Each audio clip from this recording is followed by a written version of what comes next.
The pot roast bleeds juice across my mother's antique china plate as she slices it with practiced precision. Steam curls up in delicate wisps, carrying the scent of rosemary and thyme through our pristine Ohio dining room. Brooke's favorite. Always Brooke's favorite. I shift in the mahogany chair, my simple work slacks suddenly feeling coarse against the velvet cushion. A quick glance at my sister confirms she hasn't touched her phone in at least 30 seconds a record. Her Gucci bag slouches against the sideboard like a sleeping cat, price tag probably higher than my monthly mortgage payment. Dad clears his throat. My spine stiffens. 20 years of Sunday dinners have taught me that sound means exactly one thing. Someone's about to write a check, and someone else is about to feel very, very small. About Brooke's wellness retreat in Jackson Hole. Dad pauses, his knife scraping against fine china. The sound sets my teeth on edge. Mom's face lights up like Christmas morning. It's quite an opportunity. $12,500, but you can't put a price on investing in your future. She beams at Brooke, who manages to look both entitled and bored as she spears a baby carrot. 3 pairs of eyes swivel toward me. The air thickens with expectation. You said you'd see what you could do, Dad reminds me, his voice carrying that familiar note of assumption.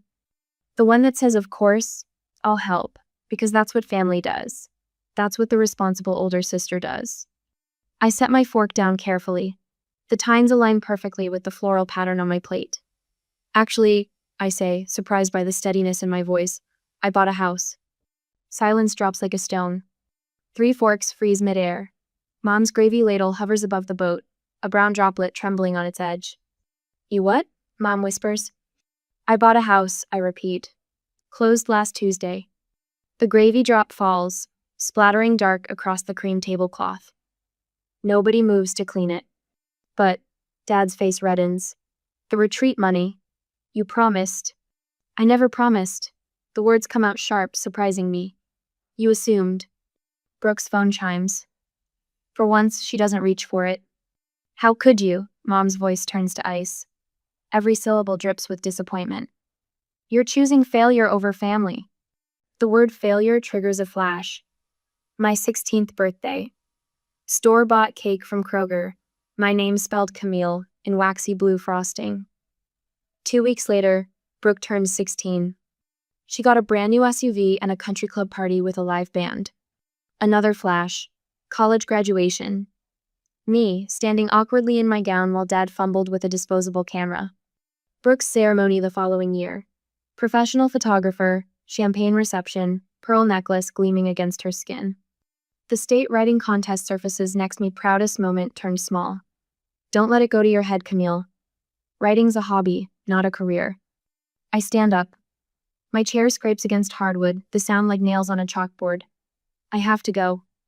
Sit down, Dad commands. We're not finished. But I am.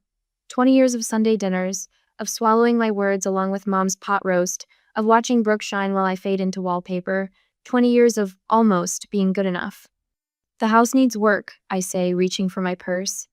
Lots of work, but it's mine. All mine. Mom's lips press into a thin line. You'll regret this. I pause at the dining room door looking back at my family tableau. Dad's rigid anger. Mom's theatrical grief. Brooke's calculated indifference. No, I say softly. I don't think I will. The next morning, my phone buzzes with notifications. Removed from the family group chat. Read receipts on my texts, but no responses. Sunday dinner invitation for next week conspicuously absent. I'm not blocked, just erased, like a pencil mark that didn't quite fit the picture. My finger hovers over Mom's contact.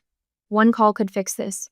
One apology, one promise to do better, one more piece of myself sacrificed on the altar of family harmony. Instead, I open my photos. Scroll to the picture of my new house peeling paint. Crooked shutters, broken steps, and all. It's ugly, it's messy, it's real. And it's mine. I delete my family's numbers. A week later, the realtor's Ford F-150 kicks up gravel as she pulls away, her expression still frozen in that peculiar mix of concern and judgment. I catch her checking her rearview mirror one last time, probably wondering if she should call someone about the crazy woman who just bought this wreck for $1,200. I turn to face my new home. In the golden hour of Kentucky sunset, Broken windows wink behind their makeshift plastic coverings, rippling in the breeze like forgotten laundry. The siding, what's left of it, has weathered to the color of old cigarette ash. Above my head, a shutter hangs by a single rusted nail, creaking a lonesome song to the darkening sky. "You're sure about this?" The realtor's words echo in my head, her carefully styled silver hair practically bristling with disapproval. I'd sign the papers anyway, my signature steady despite her hovering presence. The key feels heavy in my palm, solid brass, nothing like the sleek electronic fobs at my parents' house. It takes 3 tries to work the lock, the mechanism grumbling like it's forgotten how to do its job. Inside, my footsteps echo across warped hardwood floors that haven't seen polish since Carter was president. I spread my sleeping bag in what must have been a living room, positioning my battery lantern where it catches the least amount of water stains on the ceiling. The house settles around me with unfamiliar sounds, mice scratching in the walls, a persistent drip from somewhere in the kitchen keeping time like a broken metronome. Rolling onto my side, I pull out my phone. No messages, no missed calls. The screen's glow feels harsh against the darkness, highlighting dust motes that dance through the beam like lost stars. This silence feels different from the suffocating quiet of Sunday dinners. It's emptier, yes, but somehow fuller too, like the space itself is breathing with possibility. The call comes at sunrise. I'm already awake, watching pink light creep across my makeshift bed when Aunt Jackie's number lights up my screen. "Your mother called," she says without preamble. Her voice carries the familiar rasp of her Virginia Slim's habit. "Wanted to know if I'd talk some sense into you." "And?" "Honey, you weren't invisible." Jackie's words hit like summer thunder. "You just weren't Brooke. There's a difference." My throat tightens. "I don't—" "Let me finish." Paper rustles in the background, Jackie's ever-present crossword puzzle. "Remember when you were 8? Won that spelling bee? Your daddy bought Brooke a new bike that weekend because she was feeling left out." The memory surfaces like a bruise. "She didn't even ride it." "Course not." "Then there was your college graduation." "Jackie. They made you drive yourself to the ceremony so they could ride with Brooke to her dance recital." Her voice hardens. "I've got 20 years of stories just like that. The pattern was there. We all saw it. Some of us just didn't have the guts to say anything." A mouse skitters behind the baseboard, making me jump. "Why tell me now?" "Because when they come back, and they will, sugar, trust me on, that I need you to remember this feeling. This moment right here, in your own house. Remember what it costs you to buy your freedom, and don't let them set the price for getting it back." After we hang up, I dig through my duffel bag for the hardware store receipt. $20 in roofing supplies, because the forecast shows rain. The clerk, a man with kind eyes and a Vietnam veteran's cap, had offered me a payment plan when he saw me counting out singles. "Most folks around here could use a little grace," he'd said. The first drops hit as I'm balancing on the ladder, hammer in hand. By the time I've got the patch secure, I'm soaked to the skin and grinning like a fool. The water runs clean here. Nothing like the expensive filtered stuff Mom insists on. It tastes like childhood summers and possibilities. A knock at the door startles me out of my roof repair victory dance. On my porch stands an elderly woman clutching a covered casserole dish, her silver hair styled in that timeless small-town beauty parlor way. "Mrs. Henderson from next door," she announces, thrusting the dish forward. "Saw you working up there. Thought you might need something that isn't from a can." The casserole smells of real butter and memories. "I'm Camille," I say, suddenly conscious of my dripping hair and muddy jeans. Her eyes crinkle. "I know, sugar. Small town. We've been watching this old place, waiting for someone brave enough to love it back to life." That evening, I sit cross-legged on my sleeping bag, eating Mrs. Henderson's casserole straight from the dish. A retired carpenter named Jim stopped by after the rain, offering to teach me basic repairs. 3 teenagers from the church youth group asked if they could help clear the yard for service hours. My phone buzzes. Another missed call from Mom. Another text from Brooke, this one just a row of question marks. I set the phone face down on the uneven floor. Outside, crickets start their evening chorus. A car passes, headlights sweeping across my plastic-covered windows like a benediction. For the first time since I can remember, I don't feel the weight of being not quite enough pressing against my chest. The house creaks, settling into its foundations. Or maybe we're both settling into something new, this strange, wonderful feeling of being exactly where we're meant to be, broken pieces and all. 2 weeks after the silence, the knock startles me awake. 3 sharp raps against weathered wood, too precise to be a branch in the wind. My phone shows 11:47 p.m. Through the peephole, designer sunglasses catch moonlight. Brooke. My stomach clenches. I open the door to cashmere and channel number 5. My sister, a pearl dropped in a mud puddle. Her Mercedes gleams obscenely on my gravel driveway. Paint job worth more than my property taxes. The retreat center flooded. Brooke's mascara bleeds artfully beneath one eye. Not enough to look messy, just enough to telegraph vulnerability. I have nowhere else to go. A practiced pause. 1 Mississippi, 2 Mississippi. Right on cue, her lower lip trembles. I count the lies in that statement like Dad taught me to count cards. The retreat center has 3 buildings. Her trust fund could book a 5-star hotel. Mom and Dad's guest room stands ready, eternal shrine to their prodigal daughter. But I step aside, because she's my sister, because it's midnight in Kentucky, because some habits die slower than others. How? Brooke surveys my living room, manicured fingers trailing along a half-stripped windowsill. Charming. The word drips condescension. I catch her phone sliding up, camera aimed at peeling wallpaper. Guest room's upstairs. I shoulder her Louis Vuitton weekender. Bathroom shared. Her perfectly plucked eyebrows arch. Shared? Welcome to authentic poverty aesthetic. The words snap out before I can stop them. Brooke's laugh tinkles like wine glasses at a country club dinner. You always were funny, Camille. Her phone appears again, this time openly documenting water stains on the ceiling. We manage 20 minutes of stilted conversation before she pleads exhaustion. I hear her fingers tapping against the screen long after she closes her door. Morning brings coffee in chipped mugs. Brooke helps load the dishwasher, photographing every domestic moment when she thinks I'm not looking. Her phone buzzes constantly. Just keeping up with messages, she says, fingers flying. Everyone's so worried about you. The emphasis on worried raises my hackles. I remember her wellness empire, built on aspirational before and afters, carefully curated vulnerability porn. I find the truth at sunrise. Brooke in my kitchen, arranging props like a stage manager, organic candles, crystal clusters, her designer yoga mat unrolled across my uneven floorboards. Her phone perches on a tripod. The caption glows. Supporting my sister's journey from corporate burnout to authentic living. Sometimes rock bottom needs a helping hand. Number, wellness number, family first number, mindful giving. The rage burns cold. I grab her phone, scroll through the camera roll, dozens of photos. Me doing dishes, unaware, my torn wallpaper, my warped floors. My renovation tools are arranged like poverty porn still lifes. What are you doing? Brooke lunges for the phone. I hold it away. Using me as content? I'm helping you. The mask slips. Calculation replaces concern. My followers love a good redemption story. Think of the exposure. Exposure? The word tastes like copper. Like when you posted about Mitchell's divorce? Or cousin Sarah's rehab? That was different. Steel enters her voice. They needed intervention. Look at you, living like this. Living like what? My voice stays quiet. Like someone who owns her home? Who built something real? Real? She laughs. This dump? You're throwing your life away to prove some point. I delete her photos. One by one. Her precious content disappearing like morning mist. You don't get to make me your backdrop. Each word lands like a hammer strike. Not again. Tears well up, right on schedule. I was trying to help. No.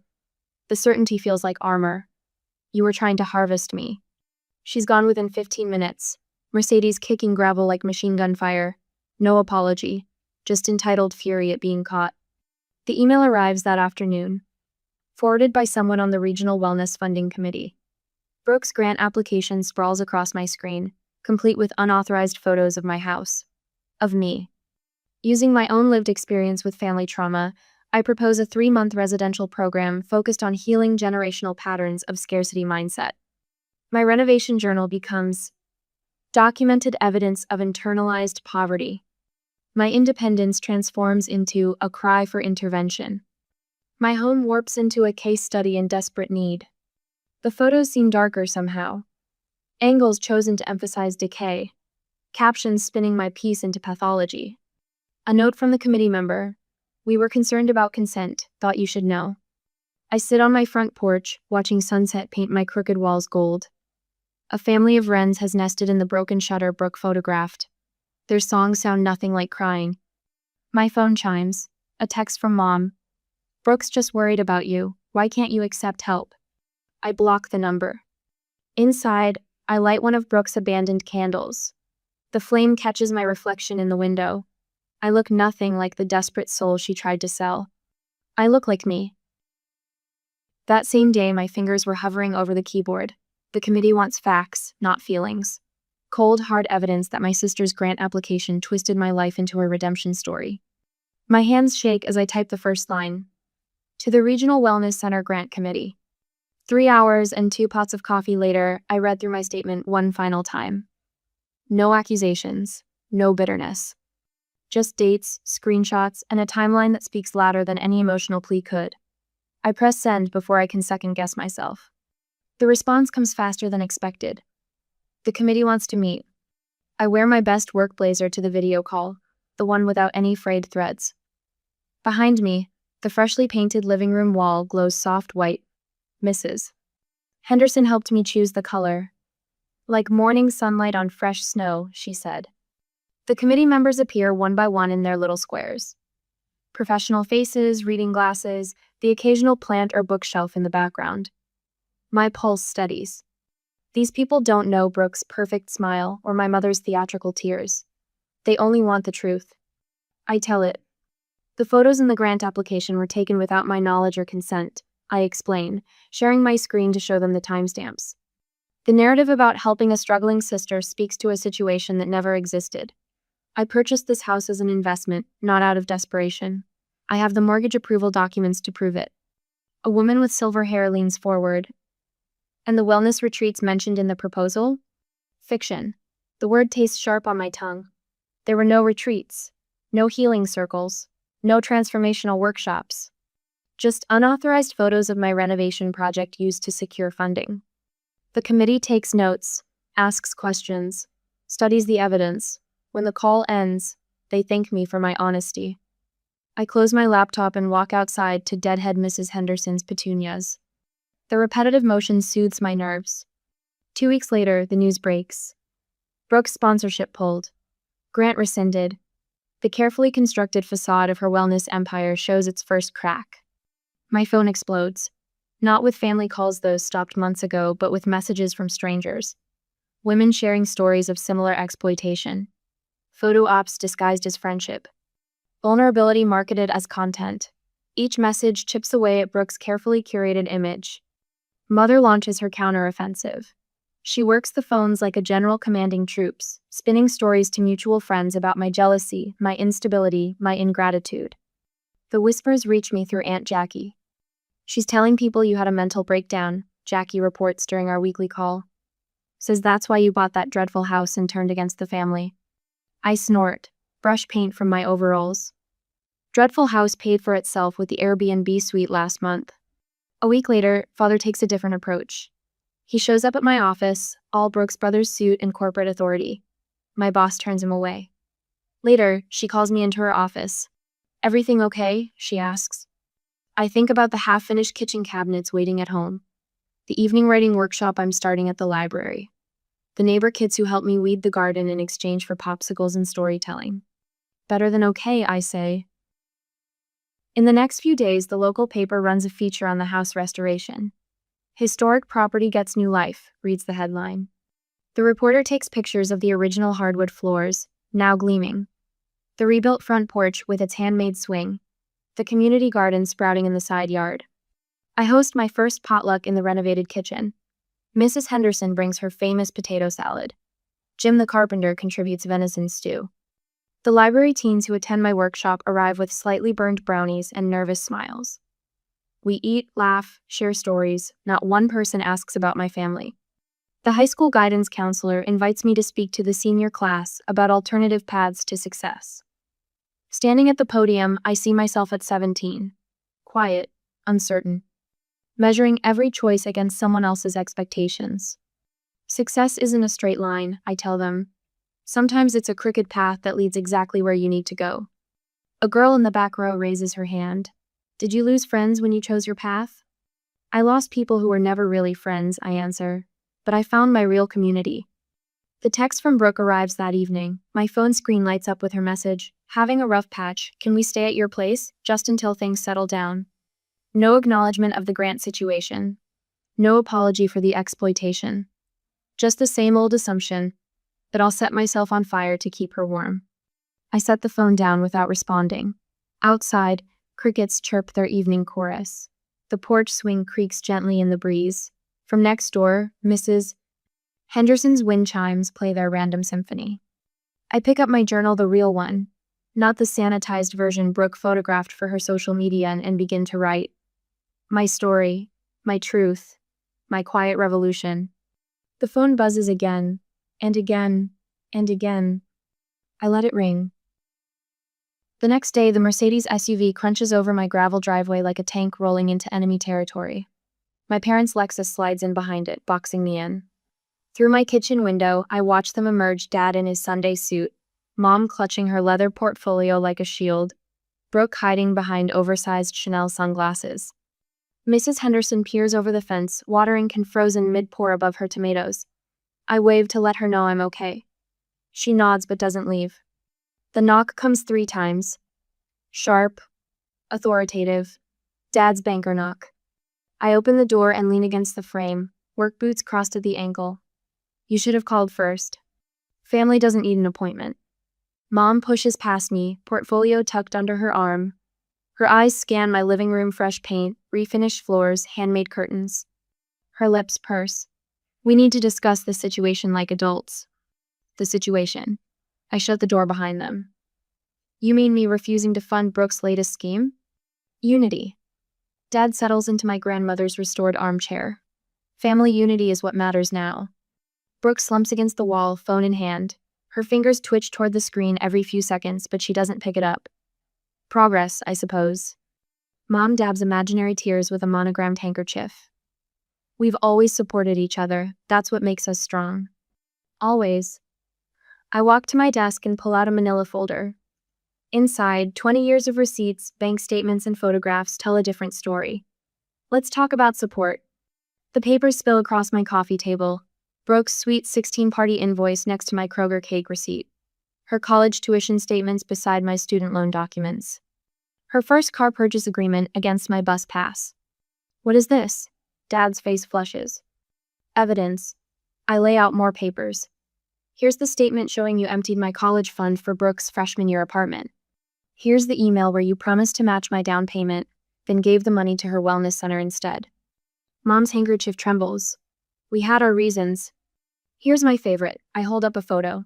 My state writing award ceremony. Empty chairs where you should have been. But look, here's Brooke's Instagram post from that same day. You're all at her volleyball game. That's ancient history, Brooke snaps. Then let's talk recent history. I pull up emails on my laptop.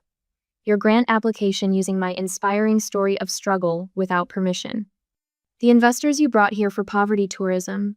The GoFundMe you started in my name. You never amounted to anything.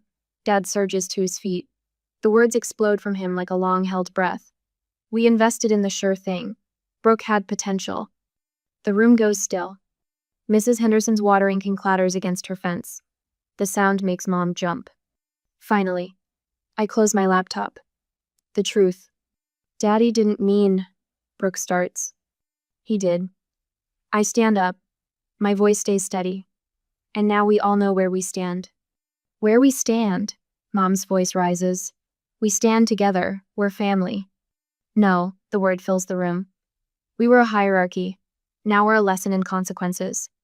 I pull another folder from my desk. These are my terms for any future relationship.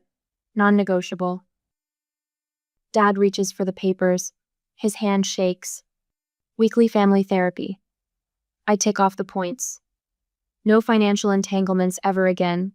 Public acknowledgement of past behavior. Written apologies to every relative whose money you solicited using lies about my situation. This is ridiculous. Brooke pushes off the wall. We don't need therapy, we need you to stop being difficult. Your social media empire is crumbling. I face my sister. Your sponsors are running. Your followers are finding out who you really are. You don't get to call me difficult anymore. How dare you threaten us? Mom stands, portfolio clutched to her chest. It's not a threat. I open my front door. It's a boundary.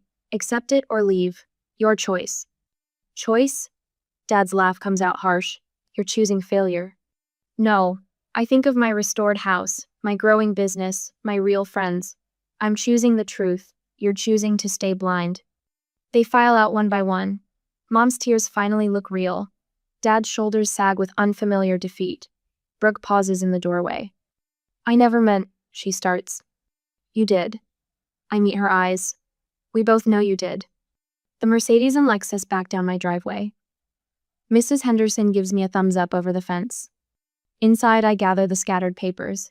2 decades of proof I never needed to show them. They knew. They always knew. 2 hours later, my phone buzzes. Aunt Jackie's text reads, Proud of you, honey. Come for dinner Sunday? I smile. Some family you're born to. Some family you choose. Through my window, I watch the sun set over my garden. The tomatoes need staking, the porch needs sweeping, the guest room needs painting. But the foundation? The foundation is finally solid. At the present, the late June sun warms the fresh paint on my porch railings. Mrs. Henderson's heirloom tomato plants stretch toward the sky, their cages steady in the rich Kentucky soil she helped me prepare. A year ago, this yard was a tangle of poison ivy and broken dreams. Now zinnias nod their bright heads in the breeze, and the herb garden releases clouds of basil and thyme when visitors brush past. The screen door creaks, another item on my endless fix-it list, but I'm starting to love its homey announcement of comings and goings. Sarah, one of my teen writing students, bounds down the steps with a notebook clutched to her chest. Thanks for looking at my college essay, Miss Blake. Her voice carries the same eager uncertainty I remember from my own senior year. My mom says only rich kids get into good schools, but you proved that wrong, didn't you? I smile, remembering the local newspaper feature about my unconventional path to success, pinned to the community board at Miller's Hardware. There's more than one way to measure success, Sarah. Remember that when you're writing. She waves as she heads down the gravel drive, past the restored flower beds where my writing group meets on sunny afternoons. 6 months ago, they were strangers dropping off casseroles. Now they're family in all the ways that matter. My phone buzzes. Aunt Jackie's text fills the screen.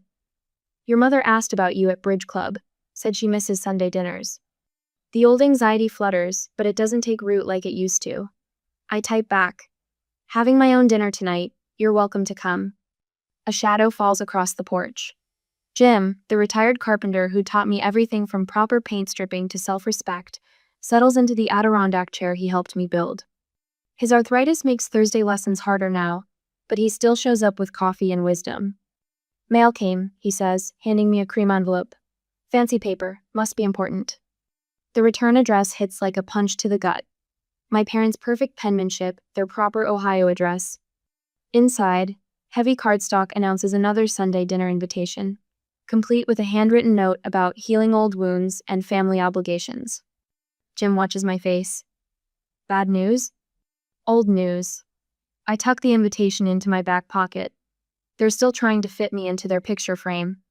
A truck rattles up the drive Carlos from the hardware store, delivering supplies for next week's teen writing workshop. The bed of his pickup overflows with donated notebooks and pens, proof that success isn't measured in designer labels or country club memberships. Where do you want these, Camille? He grins, proud of his contribution to our little community project. Workshop room, I call back. The former dining room now hosts twice-weekly sessions where local kids learn to tell their stories. No crystal chandelier, no antique china, just honest words and real connections. Inside, I find the photograph I keep meaning to frame. 6-year-old me in a crooked paper crown, before I learned to measure my worth in Brooke's accomplishments. My smile is pure sunshine, unweighted by expectations. The doorbell chimes, the new one I installed myself, its tone warm and welcoming. Lucy Henderson, following her grandmother's tradition of evening check-ins, stands on the porch with a basket of fresh vegetables. Graham sent these over. Says your garden's coming along nice, but you still need feeding up. She peers at my face. You okay? You look like you're thinking hard thoughts. I touch the invitation in my pocket. Just remembering something your grandmother told me last fall about how some people build walls and call them homes, while others build tables and call them family. The evening fills with the sounds of screen doors and gravel crunches as my neighbors arrive for our weekly potluck. Katie from the library brings her famous cornbread. Tom, the high school janitor who taught me about proper floor restoration, arrives with his husband Steve and a casserole that puts my mother's pot roast to shame. My rescue dog Pearl trots out to greet each arrival, her tail wagging in approval. She came from the county shelter the same week Brooke started her new job at the mall, both of us giving second chances to souls others had written off. I unfold the picnic table Jim helped me build, its surface scarred with coffee rings and pen marks from countless writing sessions.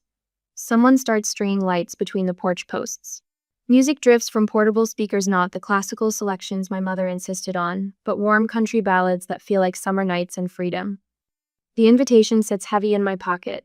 I pull it out one last time, reading between the lines of my mother's careful script. We miss what we had, it seems to say. But they miss the old Camille, the one who made herself small to fit their expectations. Pearl bumps my hand with her nose, reminding me it's time to feed her. In the kitchen, I find my journal open to this morning's entry. They called it trash. I called it home. Success isn't what they think it's, knowing you belong exactly where you are. The truth of those words settles in my chest as I watch my chosen family gather around the yard. Mrs. Henderson arranges her deviled eggs next to Carlos's homemade salsa. Sarah helps Jim into a comfortable chair, while Lucy strings more lights across the garden arch. I take out my phone and compose a response to my parents' invitation. Thank you for thinking of me. I've built my own table now. Then I step out onto my porch, with its fresh paint and creaky screen door, and join my real family under the Kentucky stars.